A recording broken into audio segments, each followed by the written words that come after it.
আসসালামু আলাইকুম, আপনারা সবাই কেমন আছেন? আজকে আমি চিংড়ি দিয়ে লাউ রান্না করব। এখন তেলটা দিয়ে দিলাম, সাথে একটু রসুন দিলাম, সাথে কিছু পেঁয়াজ অ্যাড করলাম। এখন নাড়াচাড়া করব, সাথে চিংড়ি মাছ অ্যাড করলাম। চিংড়িটা ভাজা হতে হতে আমি মশলা রেডি করব।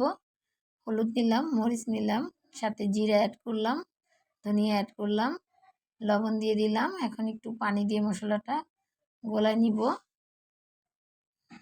তারপর এখন মশলা দিয়ে দিব। মশলা ভালো করে কষানো হলে কাঁচামরিচ অ্যাড করব, ধনেপাতা দিব, দিয়ে নাড়াচাড়া করব। এখন আমি লাউগুলো দিয়ে দিব। লাউ দিয়ে ভালো করে নাড়াচাড়া করে ঢাকনা দিয়ে ঢেকে দিব।